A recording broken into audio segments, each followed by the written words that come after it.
Fellas, we're still staying in HYAKKIYAKO this week, even though there technically isn't any new event, as both Nagusa and Niya are arriving to Blue Archive Global this Tuesday as the new permanent 3-star units, in celebration of Volume 5 Chapter 2 of the main story finally releasing on Global. So, without further ado, here is a short review on our two new HYAKKIYAKO wives. Boys, we obviously have to start off with a lot of Sensei's most anticipated HYAKKIYAKO unit. It's the cool, beautiful, yet girl failure and chicken skewer loving vice president of the Hyakkayoran. It's not Ayame, it's Nagusa. Listen, my favorite Hyakkayoran member is Renge, but gosh, do I like Nagusa too. First up, I really like her design. Y'all should know one of the reasons why by now. I'm a sucker for girls with white hair. Plus that extra long hairstyle is a nice welcome bonus too. Not only that, I do love her entire white themed ensemble. It makes her look like a Yuki Onna and it complements really well with her Hyakkayoran Haori. Sorry, her cosplay. The combination of that sailor uniform with the cute blue ribbon that exposes that delicious armpits, so good and so tasty, as well as that long skirt blowing in the gentle breeze, makes her a true beauty. Plus the Geta and Haori also add a Japanese style element, fitting for a HYAKKIYAKO student. And if I had $1 for every pale student in Blue Archive that I adore, I'd have $2, which isn't a lot, but it's weird that's happened twice. Lastly, spoilers ahead for Volume 5 Chapter 1, the story has really helped raise my affection for Nagusa. I appreciate her charming quirkiness, trying to live up to Ayame despite her flaws, and I do feel for her, especially her feelings of incompetency and self-worthlessness. And I'm glad that we managed to help her somewhat overcome it, cause she doesn't deserve to feel those things, as she's trying her best and she's not incompetent at all. Now wipe those tears and snot, alright Nagu? Overall, I really like Nagusa. She's a cool, cute, yet quirky beauty girl failure, and I can't wait for Chapter 2 cause she shines a lot in there, and for her swimsuit out to come cause holy is it adorable. One last thing, her L2D is amazing, basking in the solemn moonlight with soft white flower petals in the wind with her and a soothing BGM playing. Only Blue Archive could create a peak scene like this.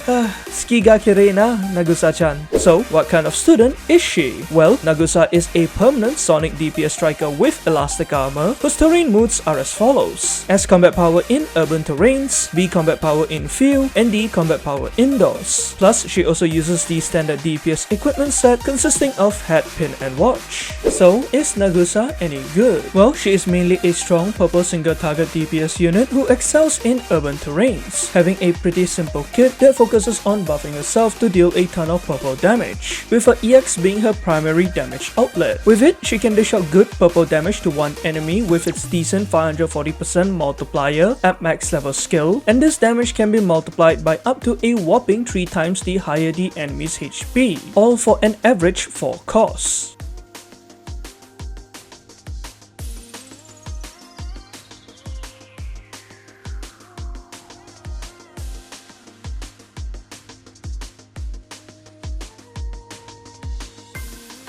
While her EX's base 540% multiplier isn't anything special, in fact it's actually quite low, the mean of its damage comes from its HP DPS scaling nature. Her EX's ability to do damage the more HP the enemy has makes her similar to Mika, and she becomes more effective if the target has close to full HP, seeing as her multiplier is boosted to around a huge 1620%, allowing her to dish out good purple single target damage to the enemy. However, the problem with this skill is that her EX starts to deal less and less damage as the battle continues, with its firepower reducing to around 2/3-ish if the enemy is at 50% HP, further decreasing to about 1/3 as their HP gets even lower. And unlike Mika, who has guaranteed crits, amazing multipliers, and powerful buffs that let her still continuously deal a lot of damage, Nagusa's kit is much weaker. But regardless, she is a solid damage dealer for urban purple content, as her damage is still respectable, especially if she crits, and she can be useful in certain situations like in content that require multiple teams. More on this in the user section later. Moving on, with a level 10 basic skill, she increases her own sonic effectiveness by 57.8% for 21 seconds every time she launches 12 normal attacks.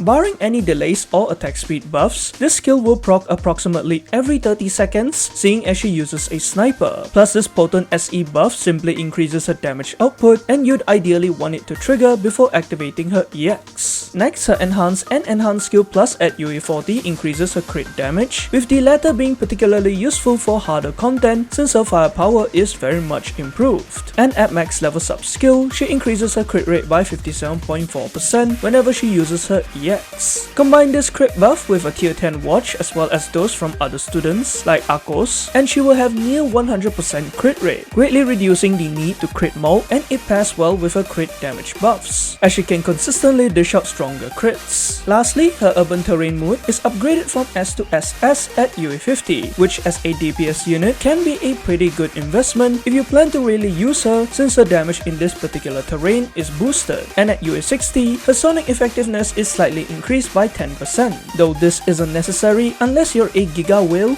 / you love Nagusa a lot, cause it requires a lot of LFs and the damage increase isn't actually that high. Overall, Nagusa is a fairly strong purple single target damage dealer who is very powerful when the enemy still has max / a lot of HP thanks to her EX skill, and her other abilities in her kit allow her to buff herself by quite a bit, letting her hit a bit more harder and have more consistent crits. Now, where can Nagusa be used in? Well, while she is a strong purple DPS unit in her own right, she is unfortunately outclassed by a few other purple damage dealers, mainly those who also excel in urban terrains like her. Specifically, she is beaten out by units like Swimsuit Hanako, who despite being an AoE DPS unit, can deal way more damage thanks to her cheap EX redraw and ability to slightly shred the enemy's defense with her basic, as well as Swimsuit Mika, who is arriving to global sometime in December. Our gorilla wife has essentially become the premier purple single target damage dealer, as she can constantly redraw her EX to deal massive amounts of damage, backed by the many extremely potent self buffs in her kit. Thus, all these have resulted in Nagusa being surpassed by both Swimsuit Hanako and Swimsuit Mika in terms of firepower and usage. Even in comparison with other urban single target burst purple DPS units around her level like Eri and Shiaki, while their damage is around the same ballpark, it doesn't help that her damage decreases as the battle continues, though if she crits, her damage is quite high and her firepower can even potentially be better than the other two. But who you use between them definitely depends on the content and who you have in your roster, as all three of them are still pretty good. With all that said, since her release, Nagusa has been used in one piece of content so far, aka Purple Urban Hieronymus, where she was brought in as the main DPS unit in quite a number of Sensei's insane teams. Cause despite her EX's HP DPS scaling, her EX is actually strong enough to take him down even in one team. However, she has to crit in order to really shred through his health, plus you also need to pair her with the appropriate buffers as well as units who can heal the urn so that Hyro takes a ton more damage. Plus, she also takes less damage from his raid attacks. Not to mention, her pick rate in this raid wasn't as high as expected, with many JP senseis also just relying on Swimsuit Hanako and heck, Chiaki too, as they can get the job done nicely and a lot of them probably didn't pull for Nagu. Nevertheless, you can use either of them in the upcoming Hyro Purple GA, or you can use them in different teams if you need to, with Nagusa in your first team cause that's when her damage will be maximized, as Hyro will still have a lot of HP.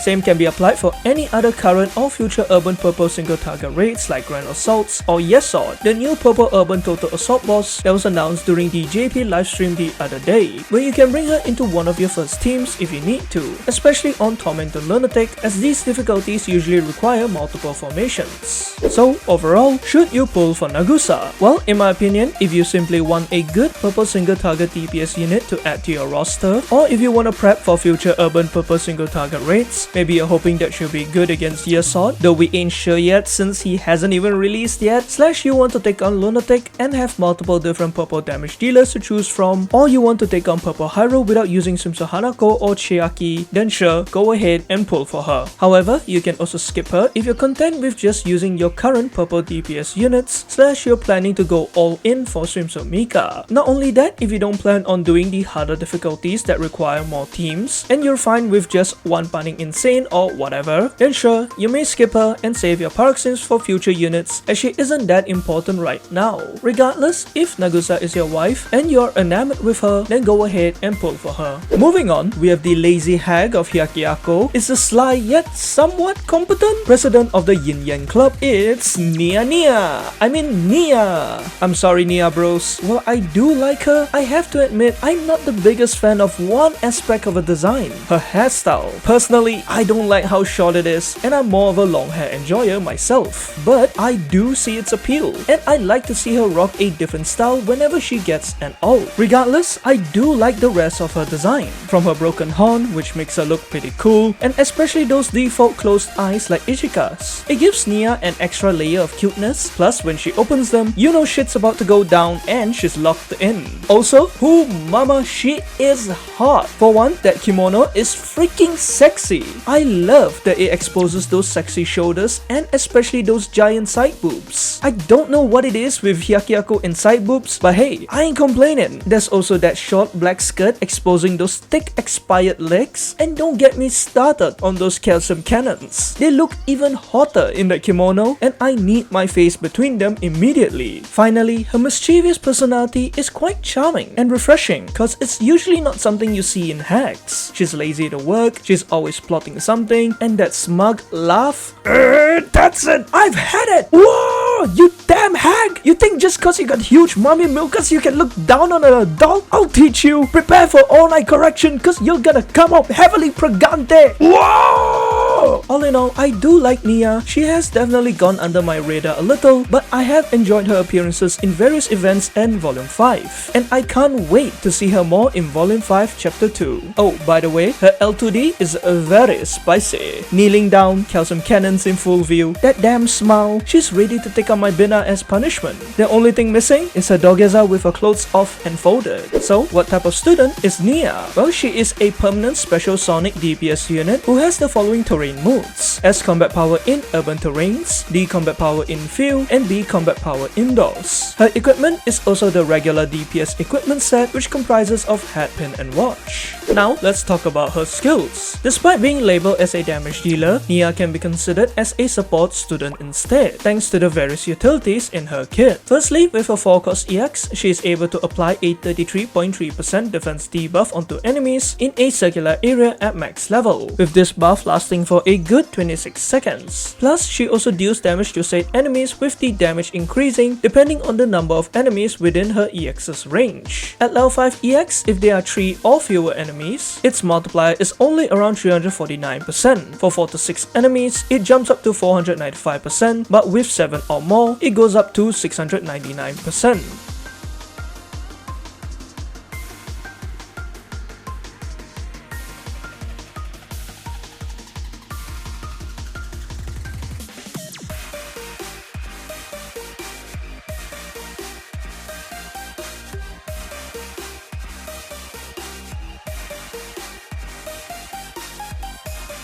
This EX has allowed her to mainly function as a good AoE defense debuffer, as a 33.3% defense shred is actually pretty potent for an AoE debuff. In fact, she boasts one of the highest AoE defense reduction values in the game, being just behind Kasumi, who coincidentally has a fairly similar EX in terms of function, multipliers, and costs, as well as Nagisa, though unlike our Tea Party wife, Niya doesn't have any enemy armor limitations. On the other hand, her EX's damage dealing capabilities is actually not that bad. It's obviously not as strong as other pure AoE damage dealers, but it's still somewhat respectable. Plus, seeing as it's kind of similar to Makoto's, where they do increased damage the more enemies they hit, you'd ideally want to use it against 7 or more enemies in order to fully maximize its damage. However, this isn't that necessary, since her EX's main appeal still lies in its potent defense debuff, and the good damage is more of a welcome addition. Next, for her basic skill, she reduces the crit damage res of enemies within a circular area by 22.5% for a short 20 seconds, while dealing damage to them with its 280% multiplier at level 10 skill, with it activating every 30 seconds. While usually crit damage res debuffs aren't exactly important since they don't contribute to damage as much, things may change, especially cause the devs have recently been adding a bunch of units with potent crit res and crit damage res debuffs. And with Yesod coming out soon, perhaps it could be useful against this new boss, as he might have high crit res and crit damage res, buffers, though we still don't know for certain, unless they're just giving us more of these debuffers to use against Horde who made a return. Plus the damage this skill deals is also actually slightly decent, but then again it's not anything significant. Other than that, she also has, in my opinion, one of the best sub skills in the game. That's right, she has the universal cost recovery sub, increasing your entire team's cost recovery by 20.2%, and she's currently one of only 5 units who has this particular sub skill, automatically making her a better unit in general as she allows your cost meter to regen much faster. And though you cannot combine hers with those who have the exact same sub skill, you can stack it with a few other units' cost recovery buffs, letting your cost meter go brr. Meanwhile, both her enhanced and enhanced skill plus at UE40 increase her attack, which improves her EXs and basics damage. However, the latter isn't needed because again, she's usually in the team to provide support through her debuffs and cost recovery. Finally, at UE50, her urban combat power is upgraded from S to SS, while her UE60 slightly boosts her stats while increasing her max cost by 0.5. She really doesn't need any of these levels as they won't really benefit her, plus it's such a high investment of Alephs and Pyrox. Overall, Niya is a good Sonic unit who mainly functions as an AoE defense debuffer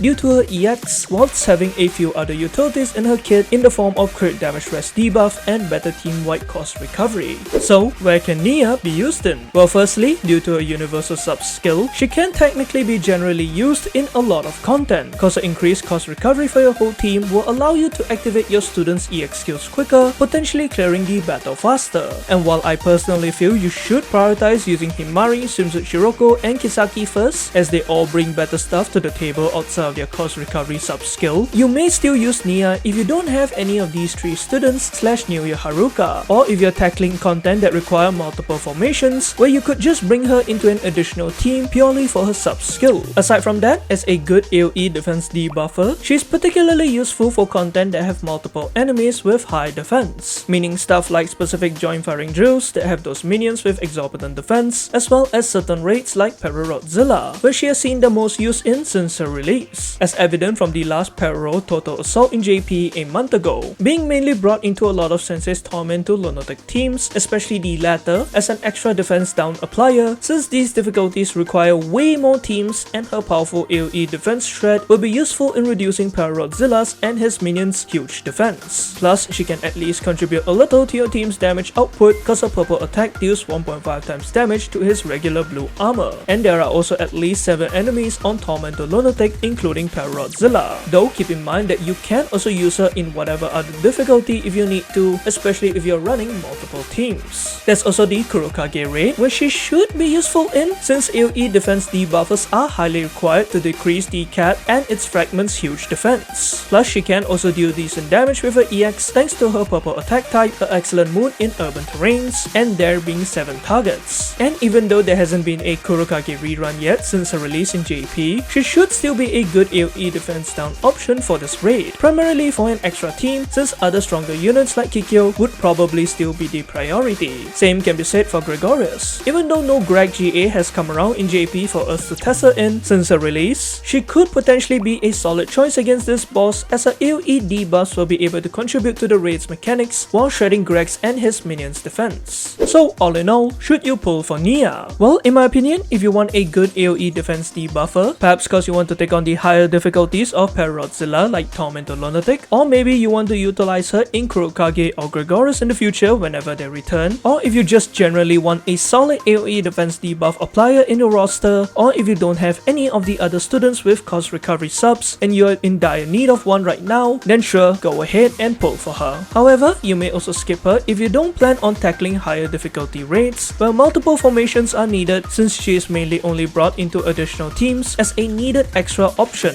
whether it's for her defense debuff or her cost recovery. Plus, even if you want a unit with a cost recovery sub, you're better off getting Swimsuit Shiroko, Kisaki, or Himari instead. Sorry Haruka, love you, as they are much better and stronger units. Not to mention, there isn't really much content that she has been properly used in so far, aside from Pararodzilla, so I personally feel she isn't that important of a unit just yet, so you may skip her and save your Pyroxenes for future students instead. But if Niya is your waifu and you want to give her the correction of a lifetime in her L2D, then go ahead and pull for her. And that's all for this week's review. Thanks for watching, let me know who you're pulling for if you are, good luck with your pulls, and I'll see y'all in the next one.